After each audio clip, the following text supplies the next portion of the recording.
Welcome to the Momnesia podcast, a podcast for moms where we share the stories we want to remember and the ones we wish we could forget. We're your hosts, Julie Short and Sarah McLaughlin.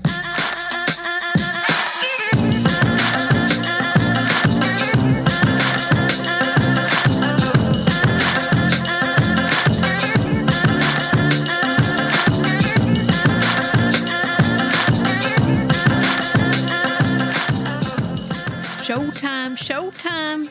Yo, I'm John Lawrence in a place to be. 2 pints of Sam Adams, but I'm working on 3.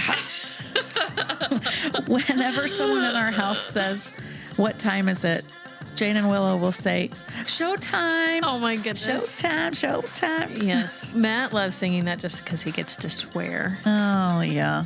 We let our kids swear if it's in a song. Yeah. Because we call it art. Right. Goodness. I could say something much worse, but I'm gonna Just gonna move on. Restrain myself. Well, friends, it's not time for Hamilton. It is time for Momnesia. Mm-hmm. How are you doing, Sarah? I'm doing well. How are you? I'm doing good. I'm ready for a little Momnesia time. We haven't been together in a while. Yeah. It's fun to catch up. It's fun to catch up. Week goes by quick, huh? Well, 2 weeks. It's been a while. Right. Hasn't it been? It feels like more since we've been in the studio together. Yeah. We have a little bit of housekeeping before we dive into our episode. Mm-hmm. Let's dust those cobwebs and sweep those stairs. Okay, let's do it.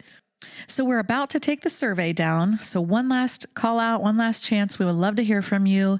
Give us some feedback. How are we doing? Where do you want to go?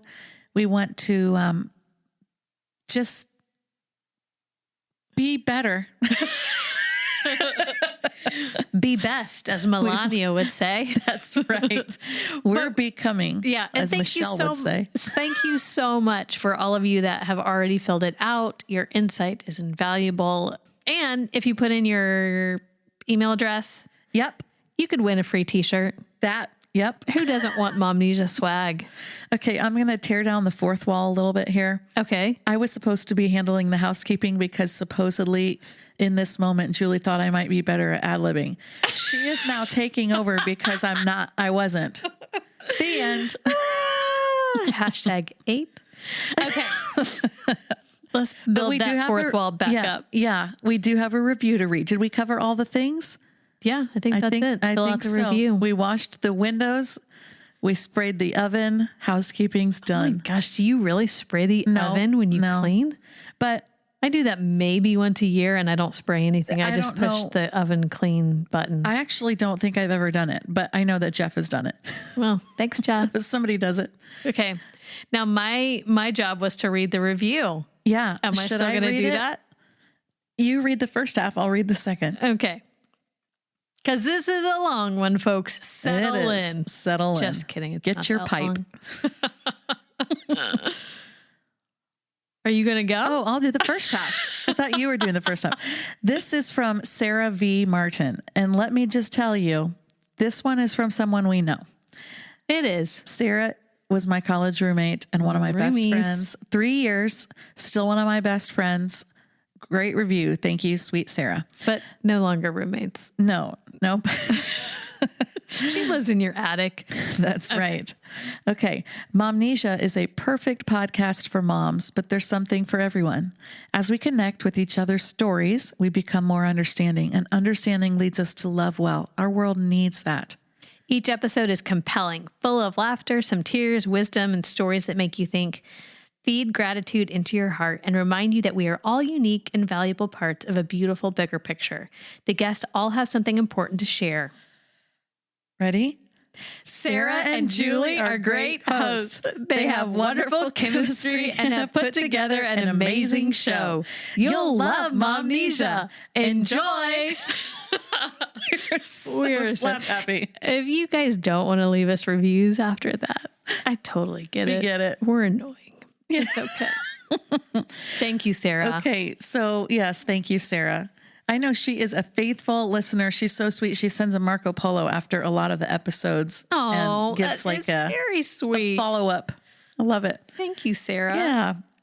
So for our catch up, I have a little womp womp to share. Okay, Debbie Downer. What I are you know. going to share?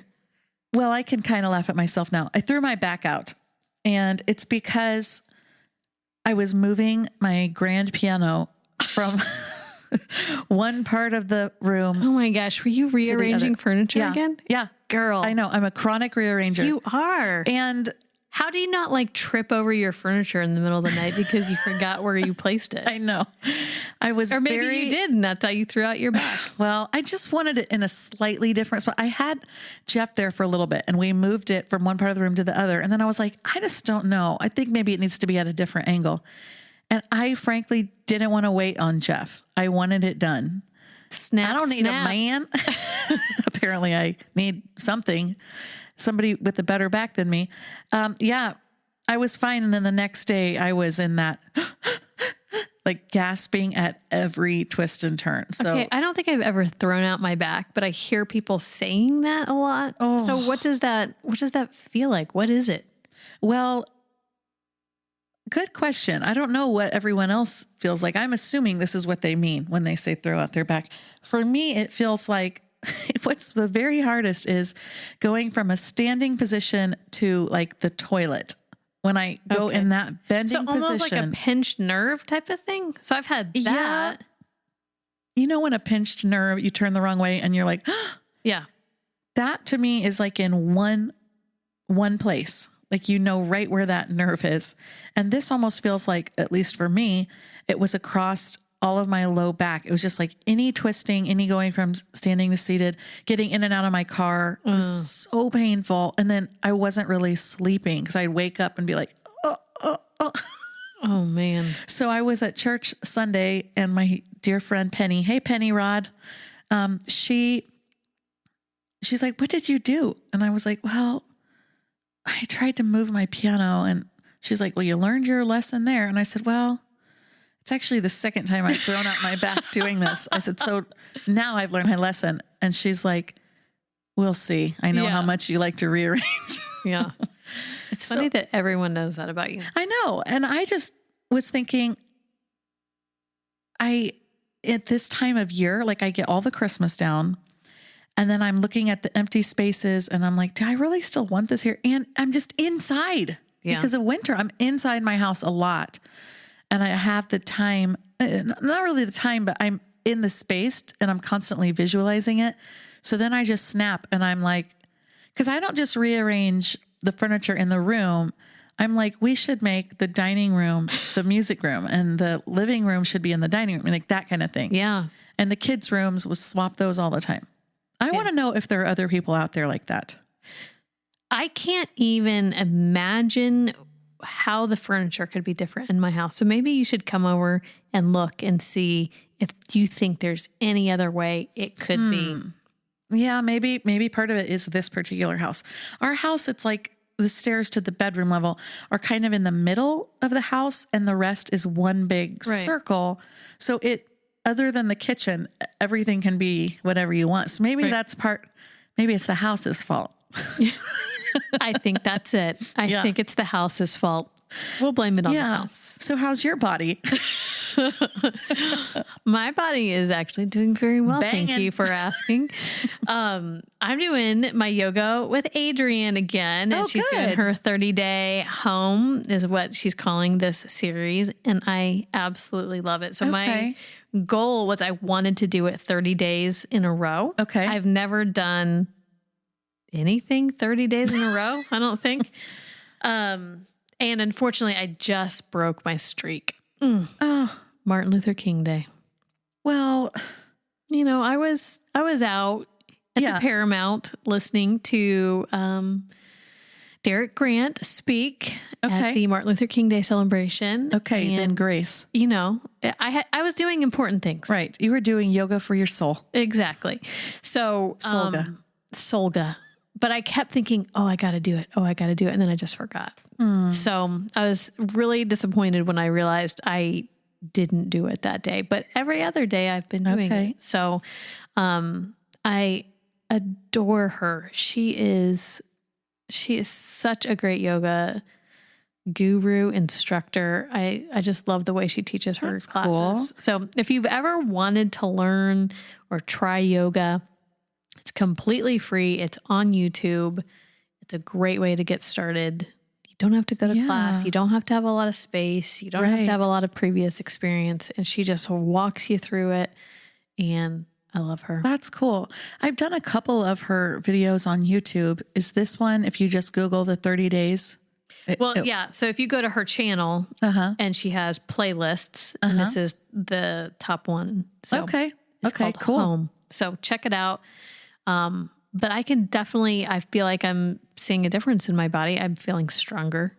That's awesome. When I'm doing those downward dogs and all that sun good salutations. Stuff. Yes. That's cool. What is that when you just lower yourself and then go into the upward dog? They have a word for it, but I can't remember. But you're right. It's like the sun salutation. Yeah, my favorite's is it vinyasa? Vinyasa? The end when you lay on your back. Oh.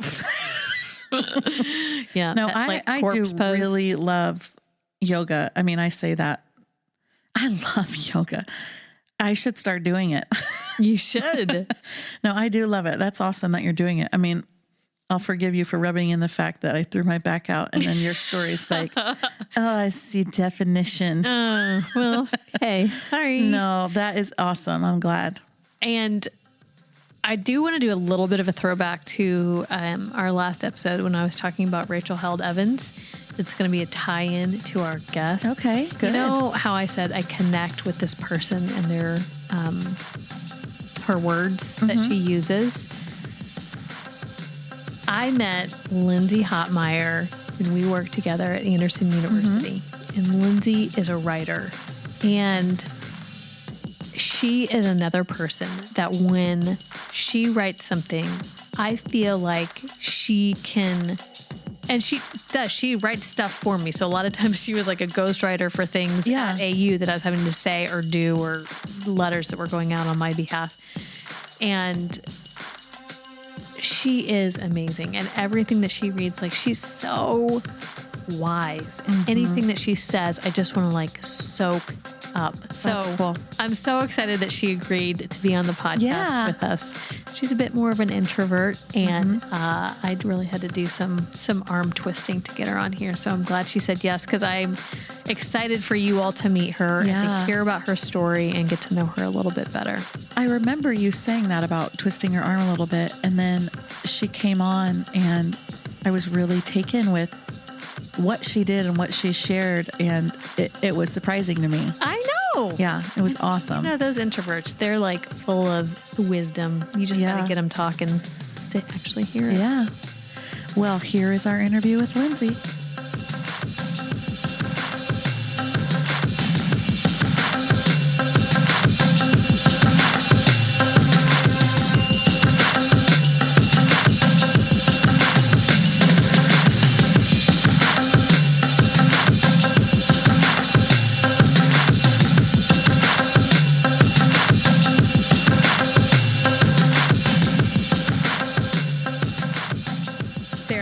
So honored to introduce you to my friend Lindsay. Lindsay is my partner in crime.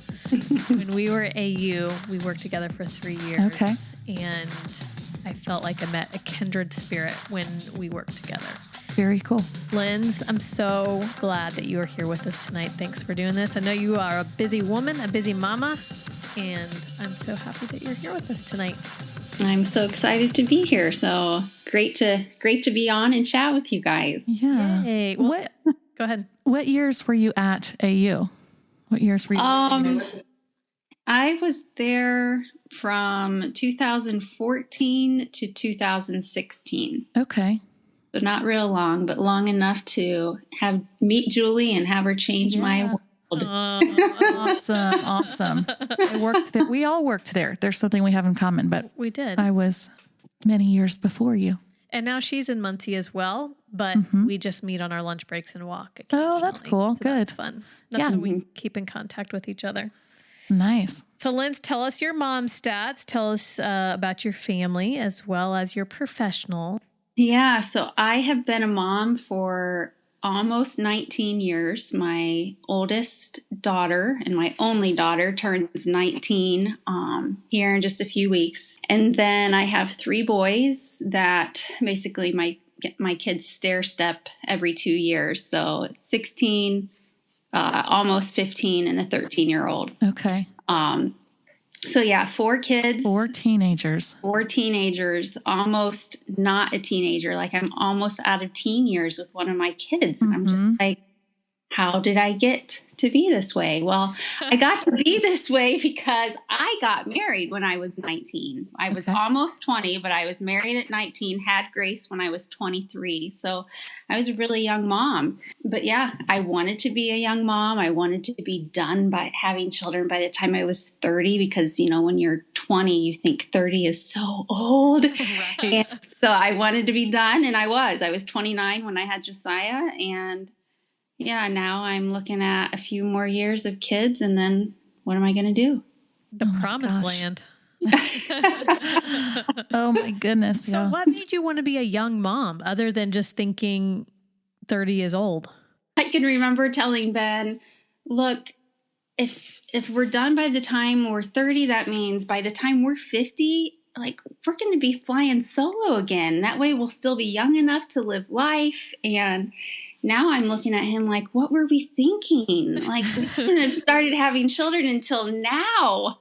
Yeah. Oh my goodness. But that was, you could still do it, Linz.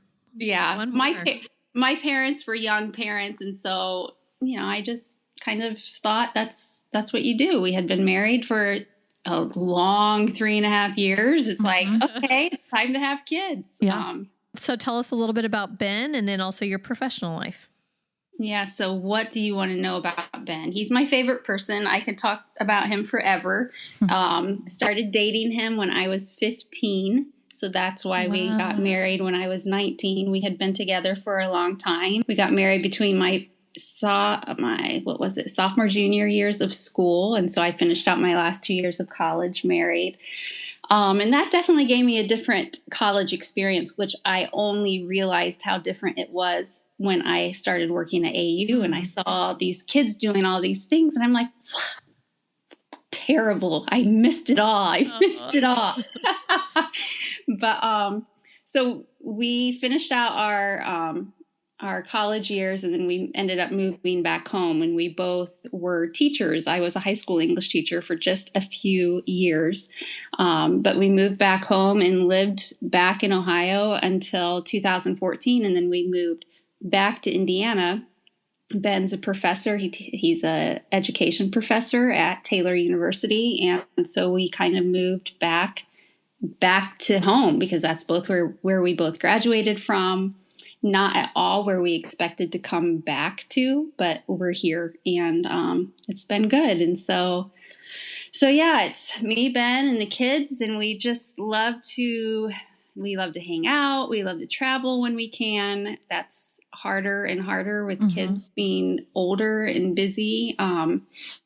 You guys go to Ireland this year, right? Oh, you did. We went to Ireland 2 summers ago already. Oh, goodness, man. Yeah, that was crazy. I thought that was like last week. Oh, it feels like it. That was a trip of a lifetime. Ben and I had we had backpacked through Europe after I graduated from college. We had spent a month and backpacked through.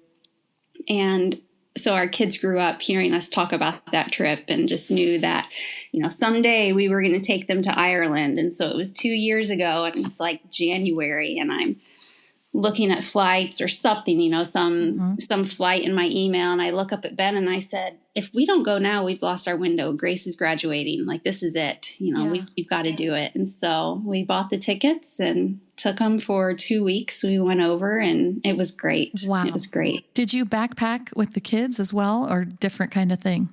Well, it wasn't quite the same. Like when Ben and I went, we did hostels, you know, and I'm like, I'm not staying in hostels. I'm too old for that. And I'm not doing that with the kids. But we did actually, we only let each kid take a backpack. Like our kids are swimmers. And so it's a swimmer style backpack. That's it. That's the size that they took. That's all that all of us took. Each took a backpack, filled it with what we could, and washed our clothes over there, stayed in Airbnbs, and that was cool. The way to do it. Yeah. Yeah, it was great. Love that. Love that you did that, made it happen. And you're able to do some of those things because you can work from wherever. Tell us about your work. Yeah, so the best way to describe what I do for people to understand is I'm a communications consultant. So I own my own business. When I left AU, that was something that I decided I was going to do. I was going to go out on my own, and didn't go out on my own until I was making as much contracting by myself as what I was at AU. And that was my stopping point. When I had done that, it was like 3 months later, I had gotten to that point. And so I'm like, okay, I'm quitting. I'm done.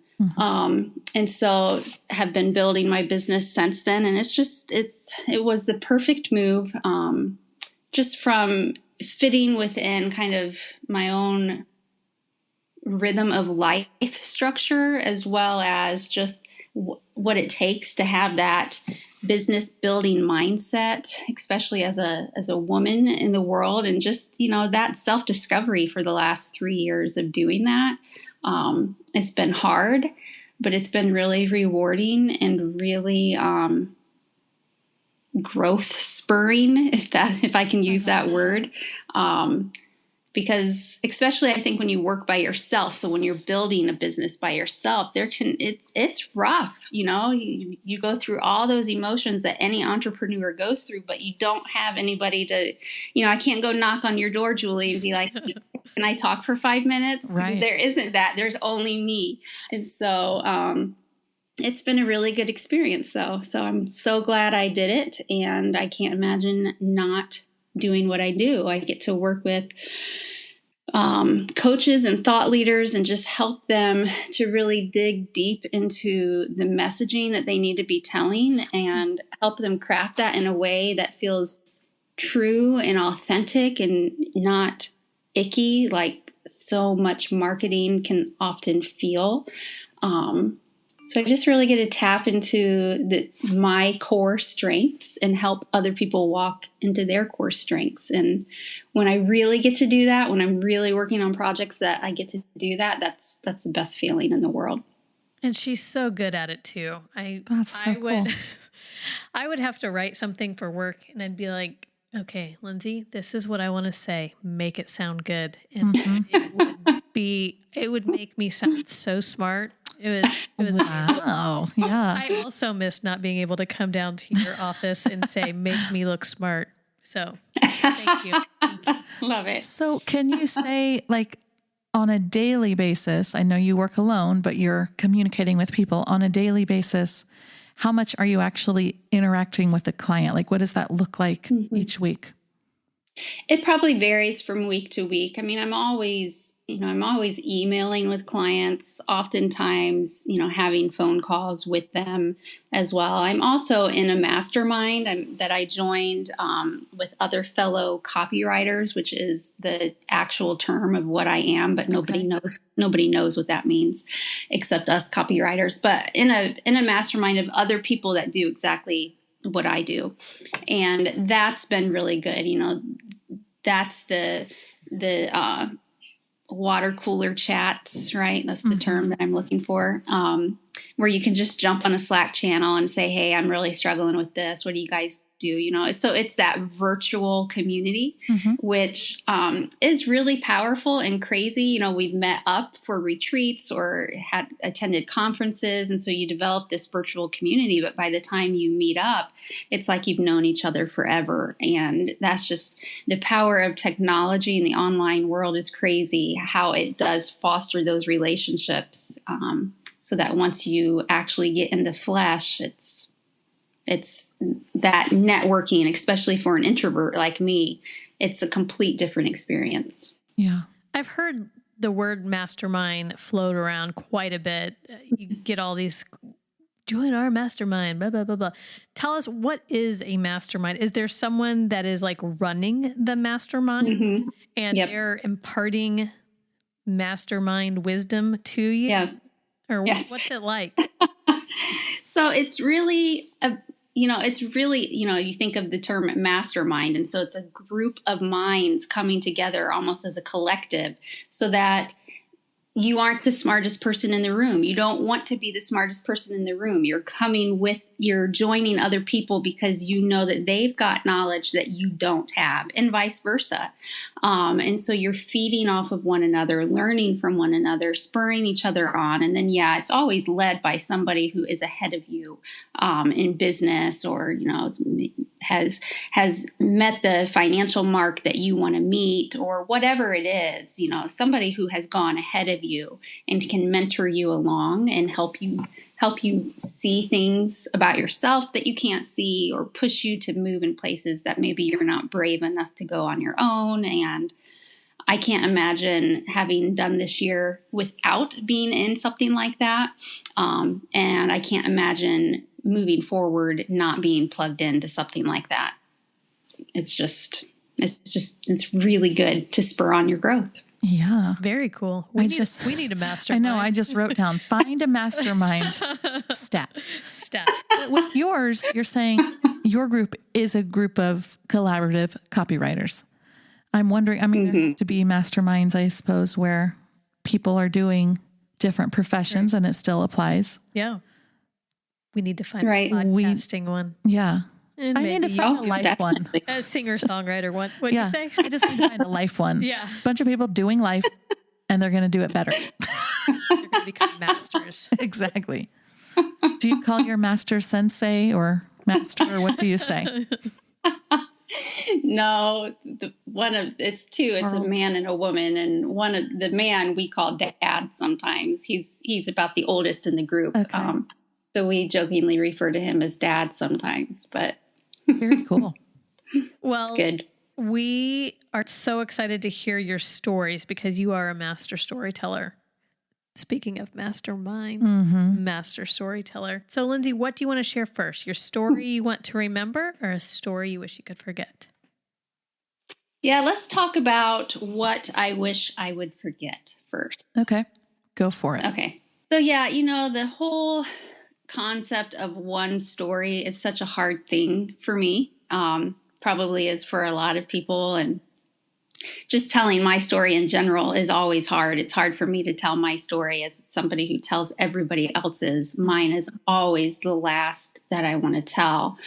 And as I think about my time as a mom, I really think that I really see my tenure as a mom, in these just collection of vignettes, just these tiny little stories that kind of come together to represent something bigger. And so I don't ever feel like I ever have this one story that was all defining, or that was the moment that changed everything or whatever. For me, it's more like a collection of stories. And so when I don't know if I'll talk about this in a way that you'll be like, that's not what we were looking for, but this is where I'm going with it. So great. Give it to us. Yeah.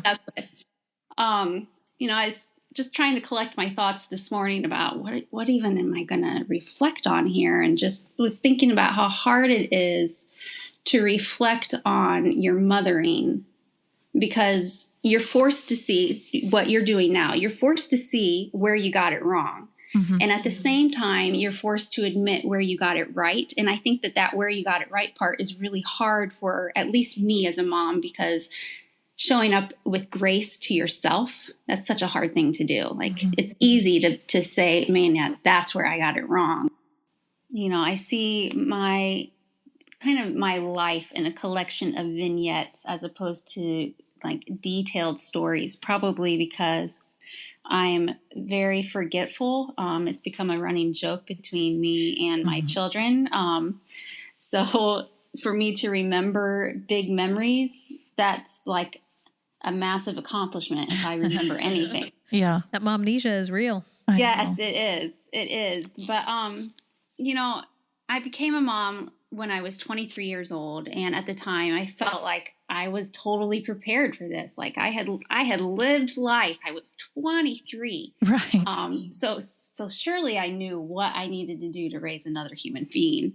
But, over the last 19 years, I've definitely discovered a lot of things that my 23-year-old self didn't know. But one of those things is there's really no such thing as lived enough life. Like you never get to that point. I mean, I've talked to my 84-year-old grandma who would tell me that, like, there's no such thing. And really, you don't want there to be. Like, you always want to be learning, always stretching, always growing.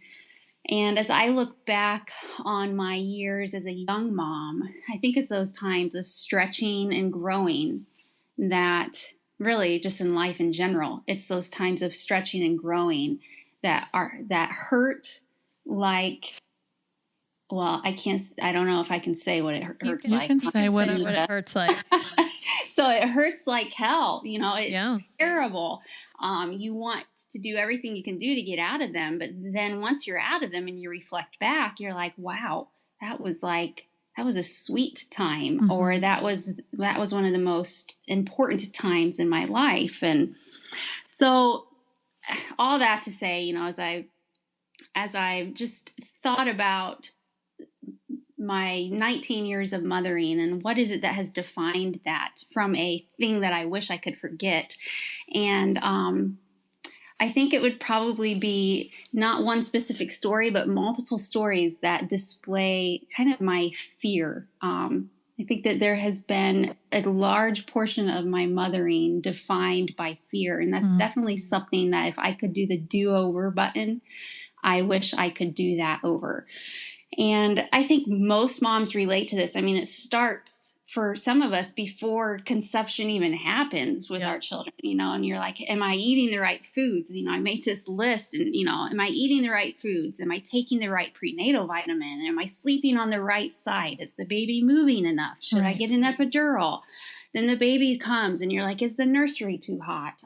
What formula should I buy? Should I give formula? He's not nursing. Is it okay for him to have hot dogs? Whatever it is. Right. And the proper way to cut that hot dog. Constant barrage of fear. And at night, my daughter being 19, that fear still continues. Like, you're waiting for it to disappear and it never does. It just compounds.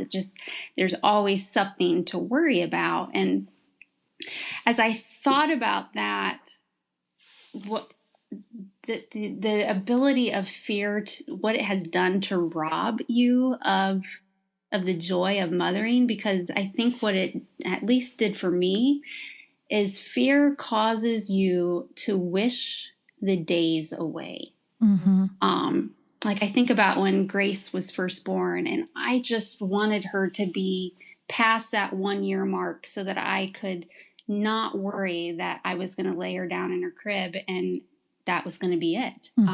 You just wanted to get past that mark. You wanted to get past whatever other things, that you feared when they were small. You just wished those days away so you could stop worrying about it. And then I think what it also does is, so you spend all of these, I've spent all of those days just kind of wishing them away so I didn't have to be fearful anymore. But then they get older, and what that does is it caused me to resist letting go. Kindergarten comes, elementary, middle school, high school, college, and it just, you fear letting go. You just want to hold them closer. My daughter Grace will tell anybody, my mom is the most paranoid person on earth. And I don't know if she will admit it just yet, but I think she is starting to understand maybe why I have so much paranoia, as she gets out into the world a little bit more and she sees what I have seen. She's starting to understand, but I'm the mom who forced her to watch the Netflix series on Ted Bundy because I'm like, you have to understand how high the stakes are. Yeah, you have to know what a psychopath is like. Right. You're my favorite, Lindsay. Oh my gosh. Yeah. I can remember when Gabe, he's child number 3, and he and Callum were, what are they? I've lost track. I think 19 months apart.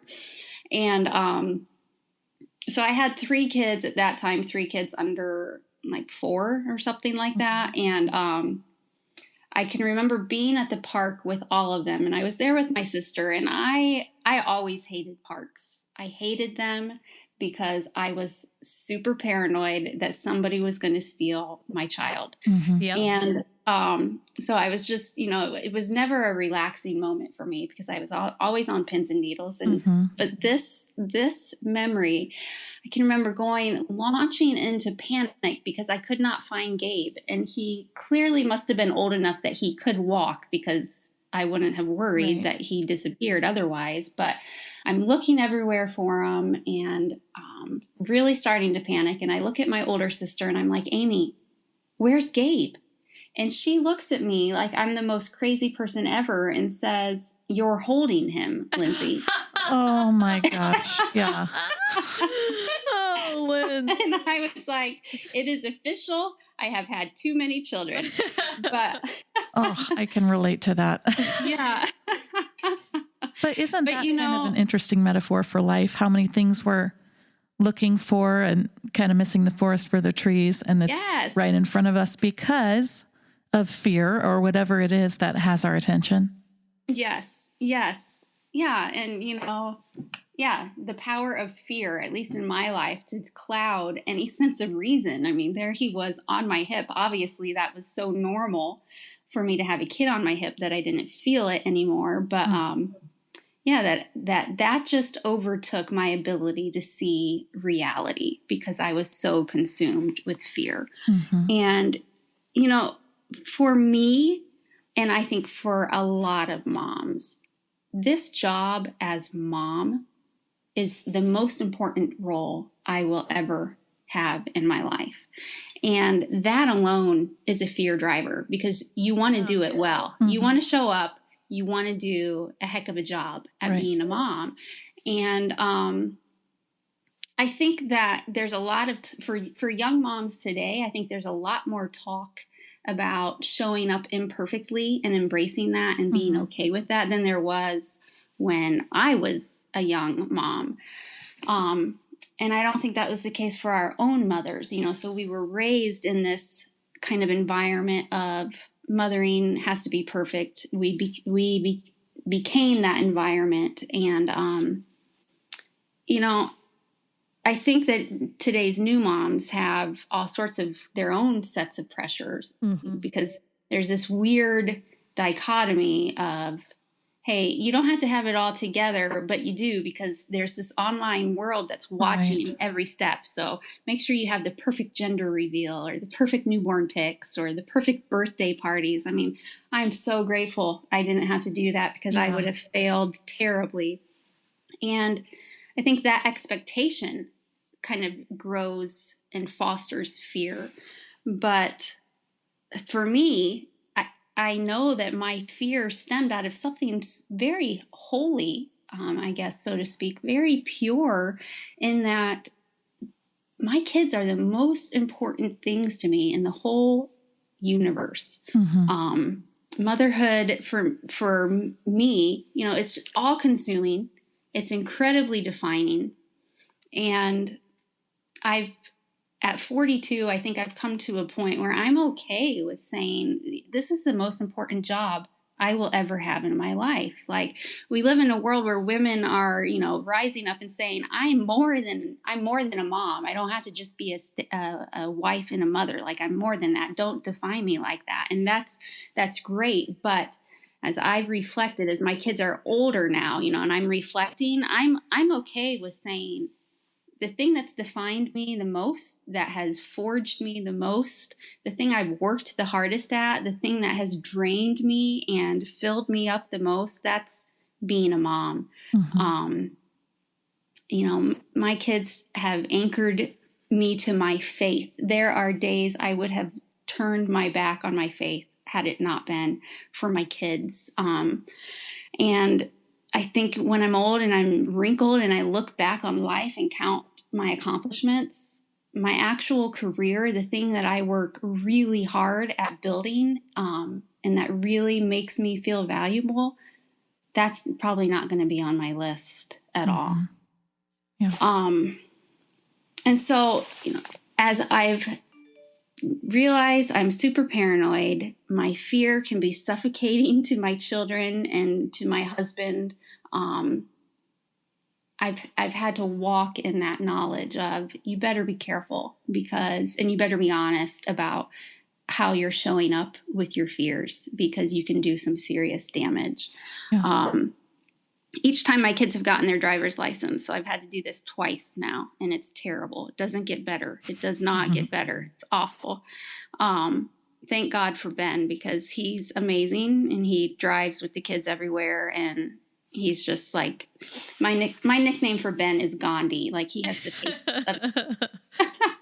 Oh my gosh. Yeah.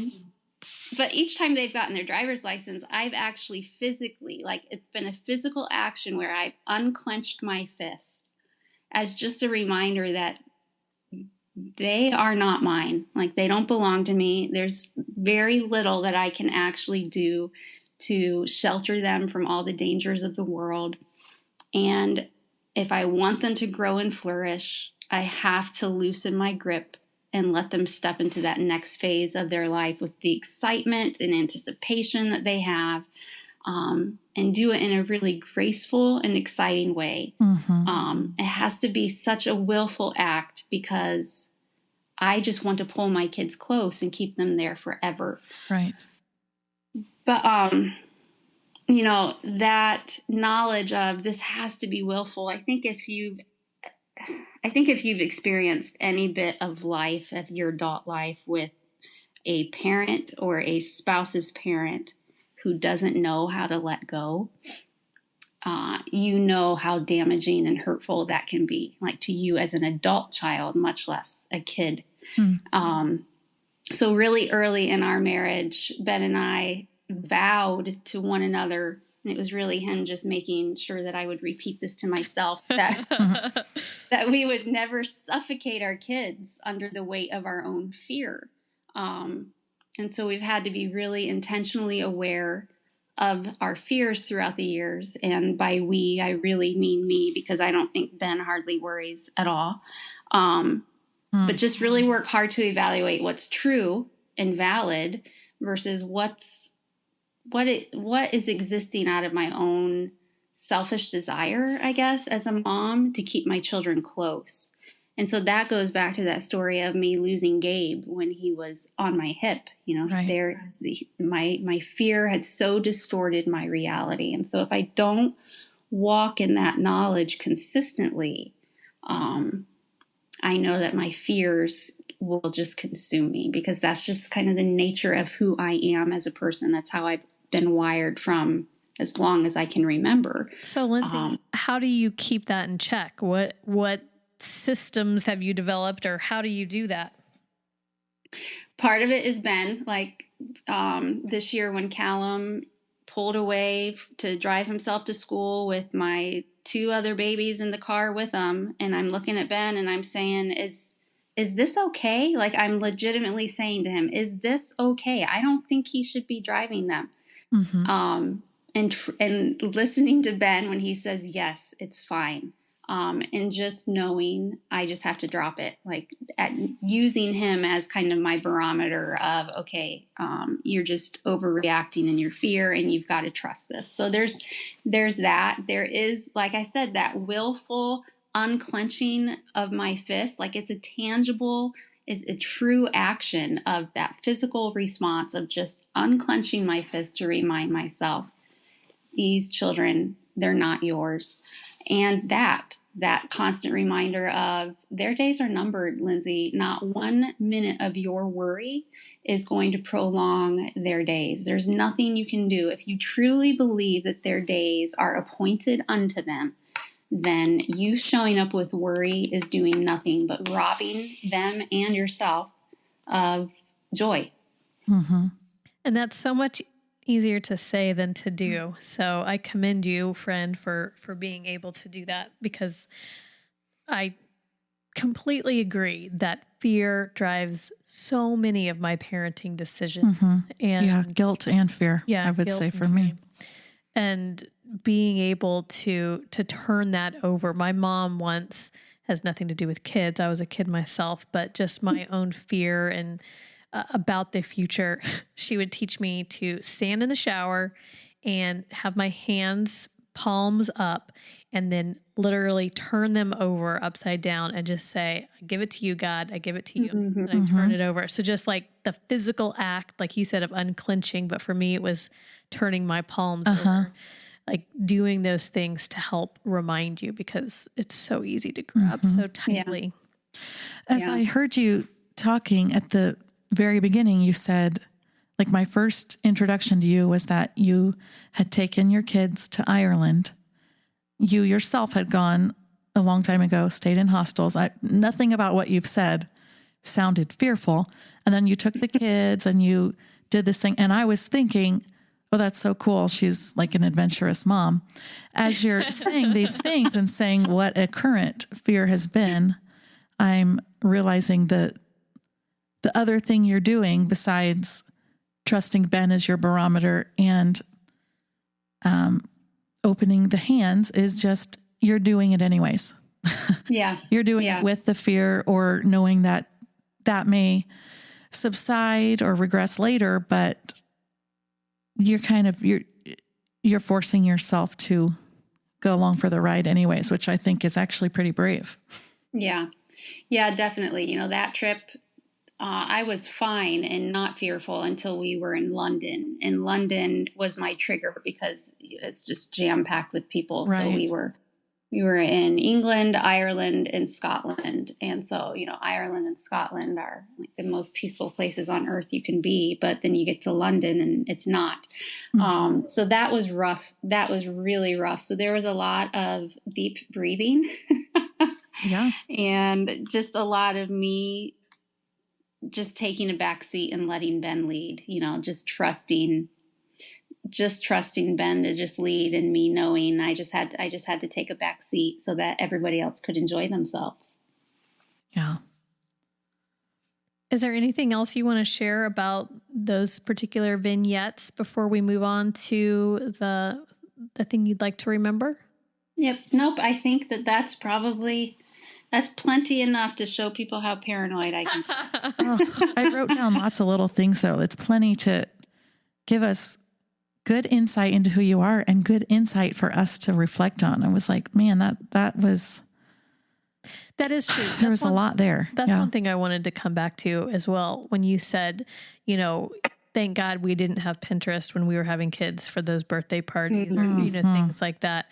We have been trying to be a little bit more intentional in the podcast to share, that's exactly why we're doing that. That's the why behind Momnesia, is to allow people behind that curtain, behind that Instagram wall, behind your social media feed to see it's not always what it looks like as it's being captured on film. And I know it takes a lot to get on here and tell people how paranoid you are, Lindsay. So we appreciate you letting us behind that curtain and letting other moms know who are equally fearful that they're not alone in that. Yeah. Yeah. Yeah, definitely. Well, tell us what you want to remember. Yeah, like I said earlier, these are the easy ones to remember. What went great, or what are the memories that stir in your hearts over and over again. And when our kids were small, I did not work full time. I taught high school for 3 years, and then when I had Callum, I stopped teaching, and I knew I didn't want to be a teacher. I knew that I was done. I wasn't going to go back, but I also knew I wanted to stay home with our kids. And so we made that decision that that's what was going to happen. And Ben was a junior high middle school teacher. And so we lived very frugally for a large period of those years. And so that meant that there were some really hard times of, what on earth are we doing? Like, why did we make this decision? Because there were a lot of sacrifices that we had to make, especially early on, when like Grace was really small. But when we had all 4 kids, they were, eight on down to 2 or whatever. And we lived out in the country on a small acre of land. And we owned this old white 1977 Ford truck that we had nicknamed Birdie. And we used it, you lived out in the country. You needed a truck to move brush and do whatever else that country boys did. And so sometimes we would load the kids into the truck and we'd drive down just a ways into the field. And I don't really know why we would drive as opposed to walk, except that maybe Josiah was so small at the time that driving a half a mile seemed easier to get there than I really don't know. Maybe it was just for the thrill of packing into the truck. We'd drive down a ways and then we'd get out and we'd walk along the ditch. There was this really deep ditch where we lived.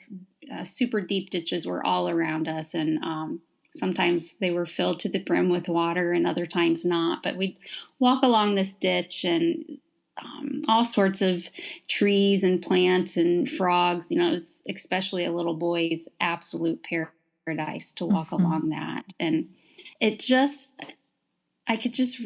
whenever I think about this, it's just this it's one of those warm, in my memory, it's always one of those warm autumn days where the sun is just perfect, and it's just beating down on your back and it's just super warm and beautiful the way that the light's shining through. And it just always felt like we were miles away from home, like we were in our own little piece of paradise, just tucked away from everything. And the kids would play beneath this wild apple tree.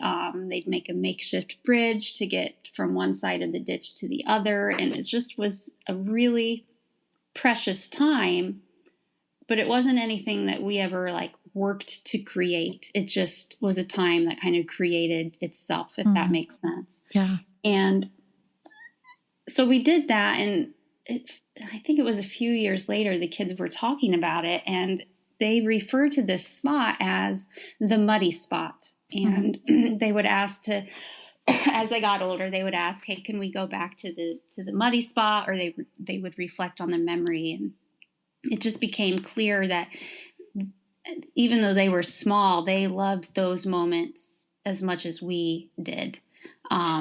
And it's definitely one of those moments that you love even more as you reflect back on it, because you just wind up longing for just one more second of time, in that simple moment. And, it kind of ties back into, when I think of that moment, it reminds me that parenting really is not just about your kids growing up, but it's about you growing up as well. And I think that that's why it's so hard, because we don't show up on the parenting scene thinking, I've still got a lot of growing up to do. We don't, that expectation or that discussion, that conversation doesn't exist. We show up being kind of taught and told, if you're going to be a parent, you've got to have it together. Don't even think about having kids unless you've got it together. And that's just so not true. Whether you're 23 when you have your first kid or 43, parenting is about growing up. And I often think that my kids are here to teach me more than I am to teach them. Yeah. They weren't worried. Here we were afraid that because life was so simple and frugal for us that they were missing out on a lot. They weren't getting the trips to Disney that their friends would have, or wearing the hottest new basketball shoes on the Upwards basketball court. We lived simply, and it didn't bother Ben and I, but we worried, were our kids missing out because of it? But in hindsight, no, they weren't missing out. We spent endless days doing crafts at the kitchen table and reading book after book. And so I know that those days, even though they were simple, they were so powerful. They were so powerfully enough for us, overflowing with love, connection, and memory, because they weren't marked by the busyness of the life that we live now. So yeah, I don't know. In many ways, I just think when you welcome a child into the world, it really is this true death to yourself, because that's the moment it's no longer about you.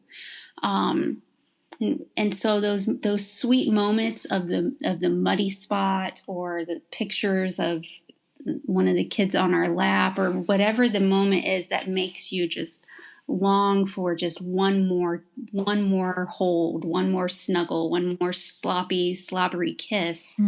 I think part of it for me is there's that prick, or that trigger of, man, you didn't even know what you didn't know. Yeah. And then the reminder of, and you still don't know what you don't know, Lindsay. Like, there's so much more life ahead of you. And all of that, I reflect on that memory of the muddy spot, and how it just all kind of ties into those vignettes of motherhood that I talk about. And for me, it comes back to, it all ties together with this idea that when I think about my own childhood, some of the best memories I have are where my parents just simply showed up as human beings. It might have been the full belly laughter at something that my dad saw on TV. Like, he always cracked up at when animals would talk on commercials. He would full belly laugh, and we all would crack up. And I don't know why it made him laugh so much, but it did. And it, just something that simple has stuck with me as a great memory. Or when we would just gather around the dinner table and each have our own spots, and, just fill the table with conversations, or the unintentional traditions that would form as a result of how we lived frugally as kids. Popcorn as an evening snack, or the raviolis that my parents made for Christmas dinner, because that's all they could, afford. They handmade these raviolis that now get handmade every year for Christmas. It's just such a powerful reminder that I just need to show up for my kids. I don't need to overextend myself or try to be superwoman. I'm not there to earn badges with them. They just want me. And that's just such a hard reminder sometimes, especially in today's day and age, to think, yeah, just showing up and being human for my kids, that's okay. That's enough. Yeah. But it really is those simple times. That's what I think at the end of the end of their life, that's probably what they'll reflect back on, and they'll remember the time on the muddy spot. They're not going to remember the terrible vacations we tried to take with them when they were small. Yeah, that's my thing that I want to remember, the simplicity of their childhood, and just how powerful and moving that is for me as a memory. That's beautiful. It is. I feel like I'm sitting here almost listening to a podcast versus interacting, because you're clearly a person who not only has to forcefully unclench your fist, but is coming to life open-handed, and you're willing to learn and willing to grow up as your kids grow up. And it's just so riveting. And there's so much depth to that it's really a gift to get to listen to. Well, thanks. It's been nice to share. Yeah. And I know, Sarah, you have said similar things, that same concept of like, we're raising each other. I've heard you mention that before. That is not something that I had thought of prior to you guys kind of sharing that concept, but I've tried to be more mindful of it when it happens. And I definitely have seen my kids caring for me as I care for them. This morning, I was leaving for work, and I have just gotten back from a trip, and Matt, so sweet, just, Mom, stay just a little bit longer and cuddle. And so of course I did. But I said, buddy, is there anything I can pray for you today? And he's like, oh, Mom, don't worry about me. How can I pray for you? And I was like, Right. Buddy, you're so sweet. Yeah. But it's so true how they're just, we're growing up together, aren't we? good thing you stayed for that extra cuddle I to get know.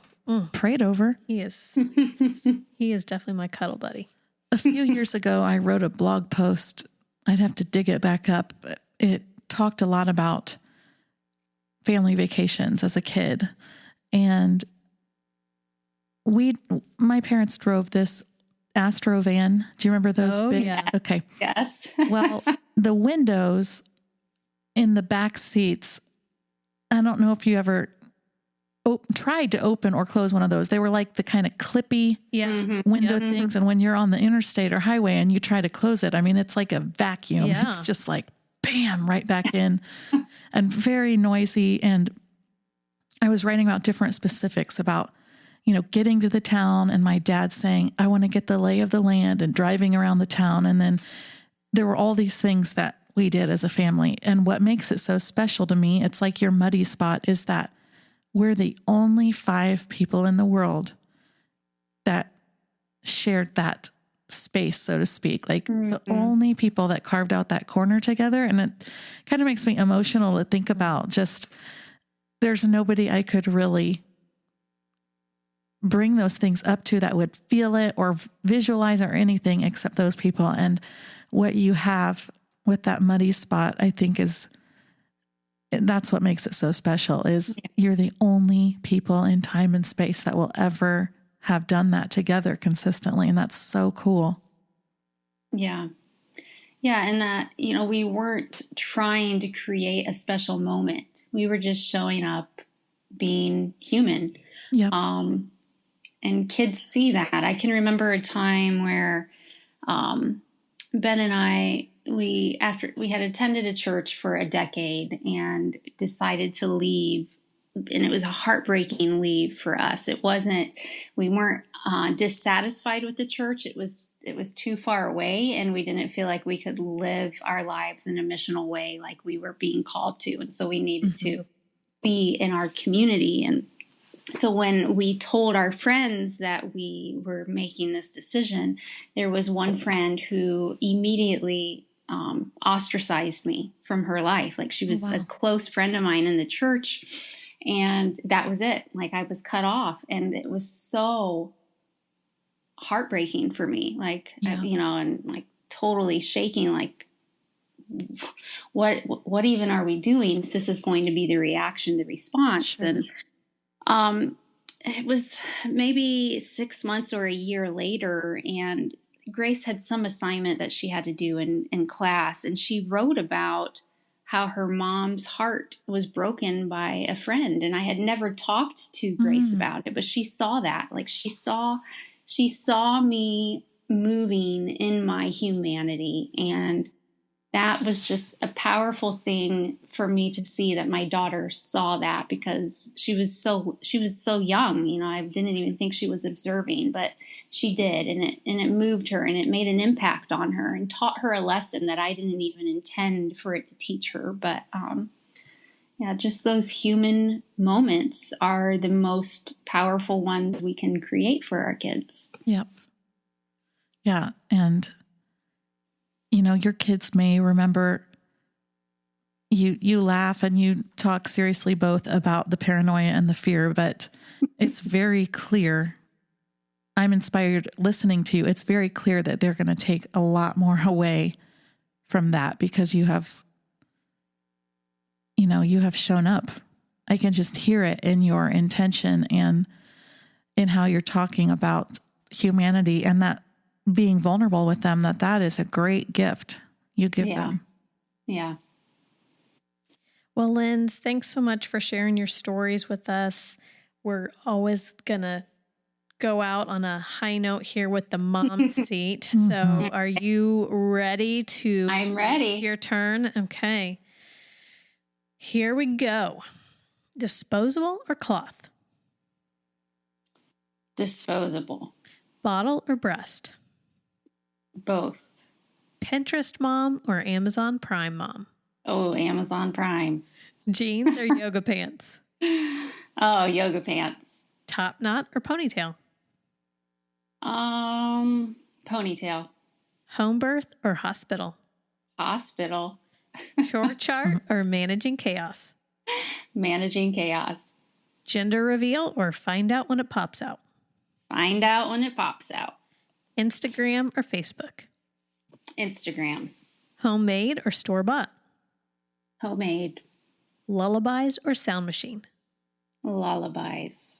5 servings of veggies per day or per month? Well, if you ask my kids when I was in my what they call healthy mom phase, it would be 5 servings a day. But that doesn't exist anymore. They're all teenagers. So if it's a month, yeah. You're happy with a month. Okay. Yeah. President of the PTA or I'll send in some goldfish? Ooh, I'll send in some goldfish. Bubble bath and a good book or girls' night out? Girls' night out. Weekly meal plan or McDonald's drive-through? Oh, probably neither. Weekly meal plan would be the closest, though. Okay. Homeschool or go to school? Ooh, go to school. In your home, are you free bird or robed up? Am I what? Free bird or robed up? As in, are you walking through your house naked or do you wear a robe? Definitely would have to wear a robe. My children would be scarred forever. Sarah and I don't mind scarring our kids forever. Okay, what's your favorite parenting resource? Wine. I love that. Favorite place to buy kids' clothes? Target. And you have completed the mom suit. Great Good job. Okay. You surprised me with a few of those. Yeah. Yes. I mean, I knew for sure it was yoga pants and a ponytail, but I thought for sure you would be bubble bath and a good book. Yeah. Oh, because introversion.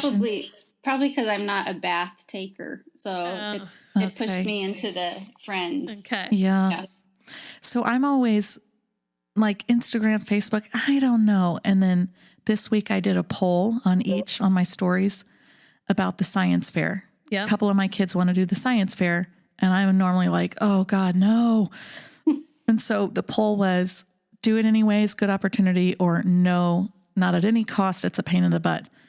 Facebook vote results was yes, do it.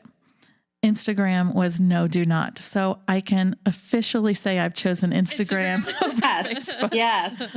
Amen. That's what I would have said too. Okay. So one other little thing to tie back to another guest. When I was calling you on FaceTime here, I noticed under the number, it said Van Wert, Ohio. Mm-hmm. And Julie just mentioned, Christina Saylor Smith, who was one of our first guests on the podcast. Yep. That's a small world because that's a pretty small town. It is. Christina went to school with Ben and I. She was a few years older. And then she went to Taylor as well. David and Christina both. And so when we moved here, Christina actually played a pretty pivotal role in helping connect us to a place to live because we weren't able to find a house to buy. The market here was really bad for a family of 6. And so she connected us. And so it was because of her, we found a rental home for 9 months. Without that connection, I don't know what we would have done. Wow. Yeah. Small Good old world. Christina That's making things happen. Steiner Smith. That's her email, Steiner Smith. Awesome. Well, thank you so much for being with us. I loved hearing from you. Well, thanks for having me. It was great chatting with you guys. Bye, Linz. All right. Take care.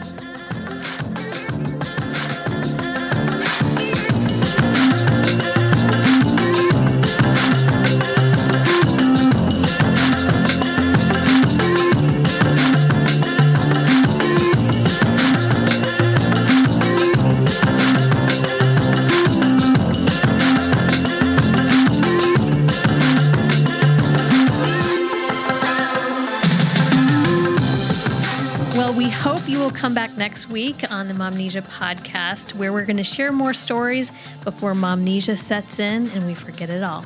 Have a great week. Bye-bye.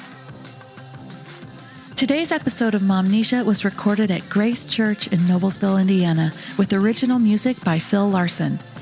Make sure to check out Grace's podcast Between Sundays and Phil's music on Spotify.